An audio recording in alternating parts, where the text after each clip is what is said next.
Hey everyone, today I have the CRKT Strafe. It's a fixed blade and this knife is a Lucas Burnley design. You may know his other work from the tuna and the squid, to just name a few, and those are pretty popular knives. I like his style work and his designs. I do have the little brother of this version. It's another fixed blade, is the Ox, or the AUX, but this is another Burnley design, and just a great fixed blade. This will definitely be another video. The steel on this fixed blade is 8CR 13 MOV, so not the greatest, but also not the cheapest. So this thing is able to be sharpened fairly easily.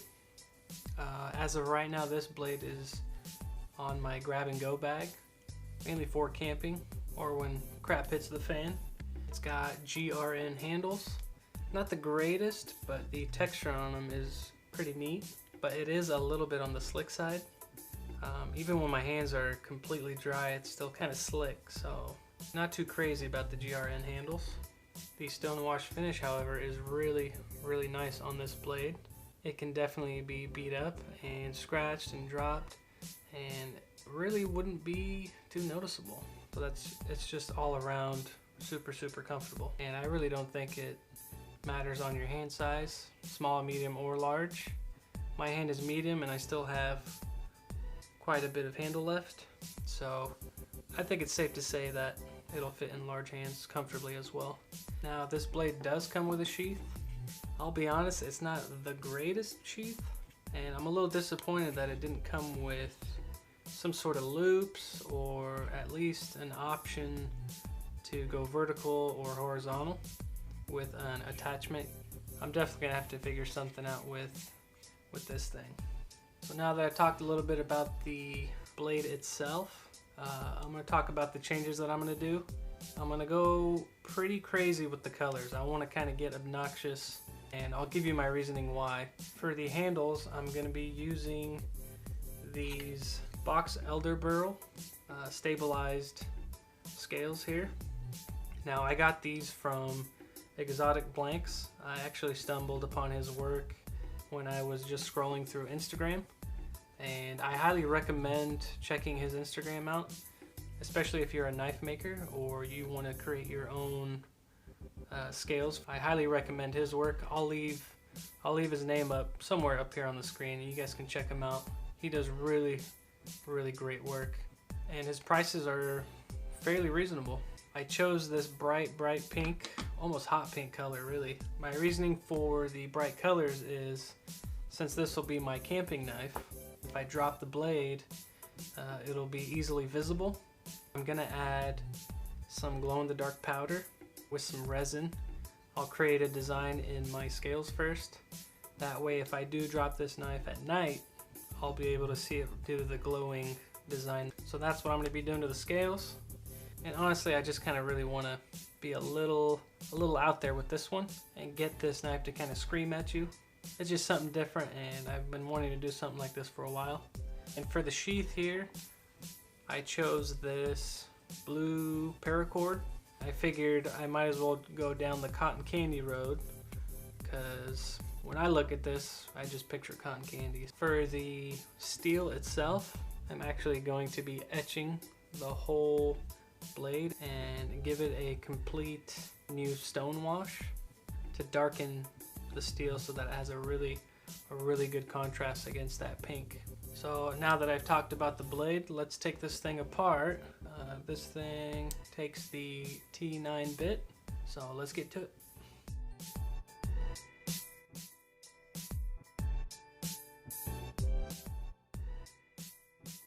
So as you can see, it's super easy to take apart.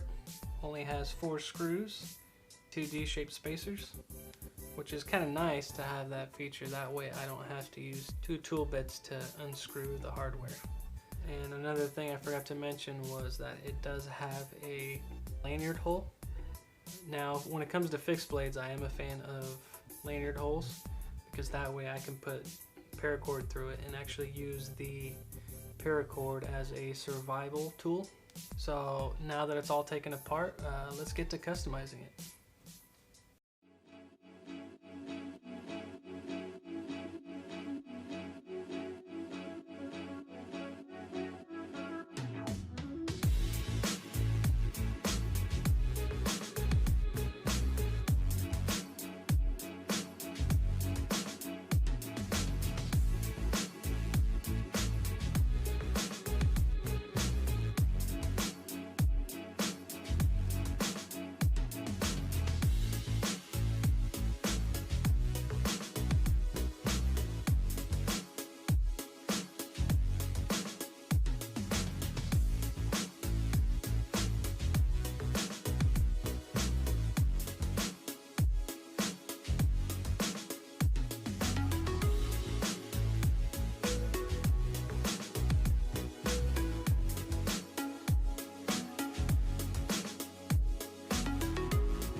Alright, now that everything is all customized, I'll give you guys just a quick run through of what I did.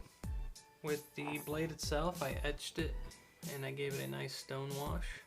The logos are faintly there, which is not too bad. Kind of like that. I did the sculpted or chiseled look all the way around.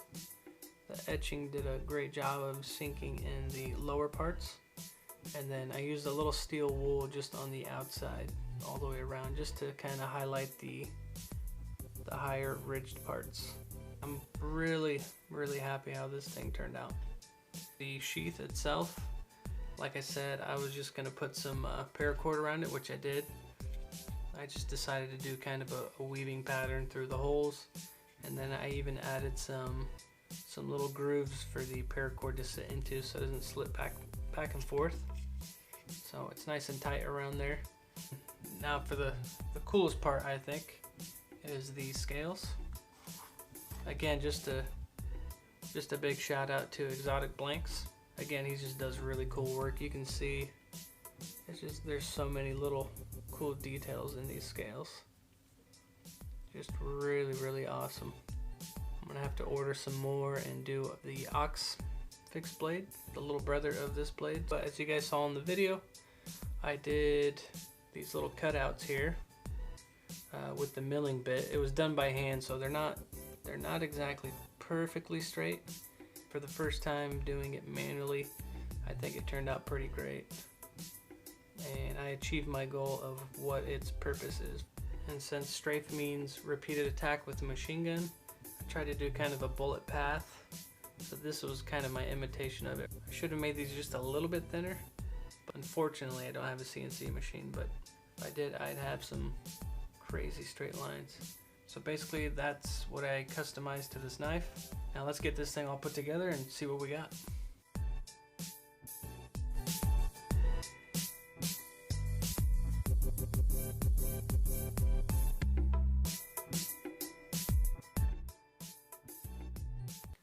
Alright, so there it is all put together. And I think this looks really good.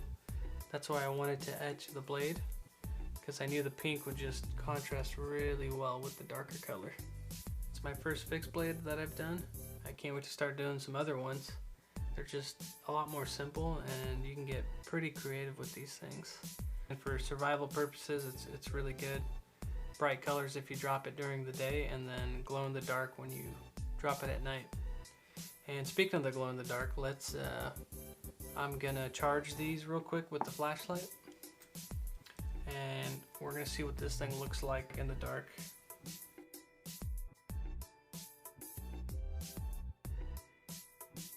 So Bravo 6 going dark. There it is, guys. Yeah, if you just skipped ahead in the video and you don't know what's going on, back up just a little bit. But there it is. I'm kind of glad that I angled the scales, that way you can see both sides. So even if it drops up or down, whichever side, I mean that's really bright. This is the thing I was most excited about this knife. So yeah, let me know what you guys think of this. If it was a good idea to make this thing glow in the dark. So let's get out of the dark now. There we go. Just a real quick adjustment. So I'm going to show you guys just a really quick way to tie a paracord to the lanyard hole here. What you do is you just put it through the lanyard hole. You want to go kind of halfway to where the ends meet. And then what I like to do is just take one end and then just loop it around a few times. So I'm just going to edit the video to where I get a few loops, because I know you guys don't want to watch me just do loops all day. There we are. I went around it about 16 times. Now the string end that you went around, so this one, the one that's going through all of the loops, you can see back here when I pull on it, it's going to tighten down. So that way it's just really nice and snug, and it leaves a really cool round pattern on the end of it, which is really nice. Then just give it a nice knot here at the end. I usually like to do 2. That way it's nice and secure. The more paracord you have when you're out there in the wild or camping, the more chances you have of using it for a lot of things. It's not the prettiest end here, but again, what's really cool about this setup is if you need the paracord, basically from this end you can see what end feeds into this whole roll. When you untie these at the end, you just pull this all the way out and you have your full piece of paracord. That's a video I actually watched on YouTube. So YouTube is great to learn pretty much anything, honestly. So I'm just gonna cut this real quick, and then you can later on burn these with a lighter just to close them up. But that's basically how I like to set up my paracord on my fixed blades. So there it is, all said and done. So let me know down in the comments below of what you guys think of this whole blade, what you guys think of the glow-in-the-dark touch I did, and feel free to like and share this video, and don't forget to subscribe. I finally hit 100 subscribers, so thank you very much, you guys. And to show my appreciation and say thank you to you guys, what I'm going to be doing with this Kershaw barge is I'm actually going to be doing a video on turning this scale into a brass scale. But I will be doing a video on this, and this will be the giveaway. So keep your eyes peeled for that video. But just a heads up, I'm going to customize a different knife before I do the video on this one. So first it'll be a just regular video like I always do, and then like I said, just be on the lookout for the Kershaw barge GA. Again, I just wanted to thank you guys for helping me reach 100 subscribers. I will be doing a custom barge and I'll be giving it away to one of you guys. So here is the Cotton Candy CRKT Strafe. Thanks again for watching, you guys, and I'll see you guys on the next one.